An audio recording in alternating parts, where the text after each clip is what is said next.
अस्सलाम वालेकुम जी, सब दा वार्म वेलकम। एक सवाल सी कि अगर कोई बंदा स्पेन स्टडी वीज़ा ते आंदा है और अगर वो इत्थे आके स्टडी नहीं करता तो उसदे डॉक्यूमेंट्स दा या वीज़ा दा की बनेगा या उसदा मुस्तकबिल की होवेगा।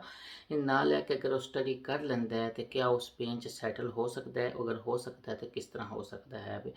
बारी बारी सारियां चीज़ां नूं सांझा करांगे।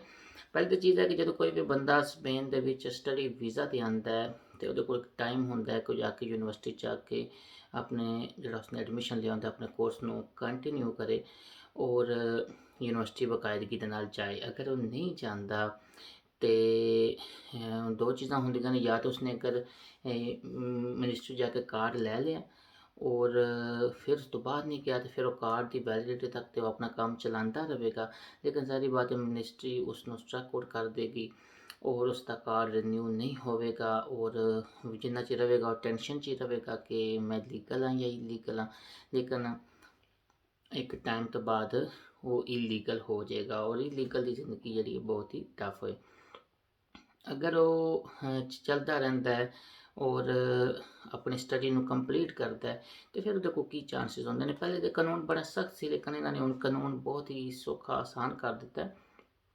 ਹੁਣ ਕੋਈ ਵੀ ਬੰਦਾ ਜਦੋਂ ਵੀ ਸਪੇਨ ਆ ਕੇ ਸਟੱਡੀ ਆਪਣੇ ਨੂੰ ਕੰਟੀਨਿਊ ਕਰਦਾ, ਜਦੋਂ ਸਟੱਡੀ ਆਪਣੀ ਕੰਪਲੀਟ ਕਰਦਾ ਜਿਸ ਵੀ ਕੋਰਸ ਉਸਨੇ ਸਟੱਡੀ ਕੀਤੀ ਹੈ ਔਰ ਫਿਰ ਉਸ ਤੋਂ ਬਾਅਦ ਉਹਦੇ 3 ਮਹੀਨੇ ਦੇ ਅੰਦਰ ਅੰਦਰ ਜਦੋਂ ਉਹਦਾ ਕੋਰਸ ਖਤਮ ਹੋ ਜਾਂਦਾ ਡਿਗਰੀ ਲੈ ਲੈਂਦਾ ਔਰ ਉਹ ਆਪਣਾ ਕੰਮ ਦਾ ਕੰਟਰੈਕਟ ਲੈ ਆਉਂਦਾ ਕਿ ਮੈਂ ਹੁਣ ਕੰਮ ਕਰਾਂਗਾ ਸਪੇਨ ਦੇ ਵਿੱਚ। ਉੱਤੇ ਫਿਰ ਉਹ ਮਿਨਿਸਟਰੀ ਜਿਹੜੀ ਹੈ ਉਸਦੇ ਡਾਕੂਮੈਂਟਸ ਨੂੰ ਚੇਂਜ ਕਰਕੇ ਉਸਦਾ ਸਟੇਟਸ ਚੇਂਜ ਕਰ ਦਿੰਦੀ ਹੈ, ਉਸਦਾ ਸਟੇਟਸ ਸਟੂਡੈਂਟ ਤੋਂ ਐਜ਼ ਏ ਵਰਕਰ ਕਰ ਦਿੰਦੀ। ਪਹਿਲੇ ਸਹੂਲਤ ਨਹੀਂ ਸੀ, ਪਹਿਲੇ ਪਾਕਿਸਤਾਨ ਜਾਂ ਆਪਣੇ ਹੋਮ ਕੰਟਰੀ ਜਾਣਾ ਪੈਂਦਾ ਸੀ, ਉੱਥੋਂ ਜਾ ਕੇ ਤੇ ਉੱਥੇ ਡਾਕੂਮੈਂਟ ਦੁਬਾਰਾ ਸਬਮਿਟ ਕਰਨੇ ਪੈਂਦੇ ਸੀ।